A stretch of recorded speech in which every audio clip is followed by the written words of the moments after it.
सध्या एक धक्कादायक प्रकार हा समोर आलाय। यावेळी एका सुविद्या शिक्षिकेनं आपल्या विद्यार्थ्यांशी भरवर्गात सगळ्यांसमोर लग्न केलं होतं। यामुळे सर्वत्र एकच चर्चा रंगू लागली।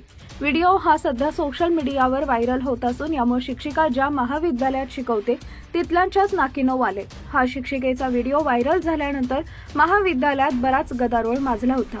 त्यावरून या महाविद्यालयात एक समिती स्थापन केली आणि या महिलेला तिच्या कृत्याबद्दल विचारण्यात आलं होतं। परंतु यावेळी महिलेनं जे उत्तर दिलं ते वाचून सगळेच अवाक झाले। बातमी सविस्तर पाहूया। त्या अगोदर तुम्ही आपल्या चॅनलवर नवीन असाल तर चॅनलला सबस्क्राइब जरूर करा, जेणेकरून अशा प्रकारच्या अपडेट्स या तुमच्यापर्यंत पोहोचत राहतील। त्यातून आता या महिलेनं राजीनामा दिल्याचं बोललं जातंय। वास्तविक सोशल मीडियावर व्हायरल होत असलेला व्हिडिओ पश्चिम बंगालच्या मौलाना आझाद इंजिनिअरिंग युनिव्हर्सिटीतला आहे।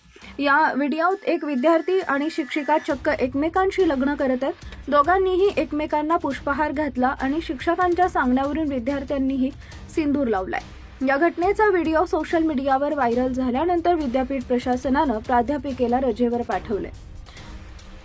त्यानंतर या प्रकरणाचा तपास सुरू करण्यात आलाय। हा व्हिडिओ सोशल मीडियावर व्हायरल होताच युजर्सनी वेगवेगळ्या प्रतिक्रिया देण्यास सुरुवात केली। मात्र तुम्हाला असं वाटत असलं तरी हे सगळं खोटं होतं असा दावा खुद्द हा व्हिडिओ व्हायरल झाल्यानंतर शिक्षिकेनं केलाय। शिक्षिकेने याला मॉक वेडिंग असं म्हटलंय। त्यातून हा प्रोजेक्टचा एक भाग होता असं तिनं म्हटलंय।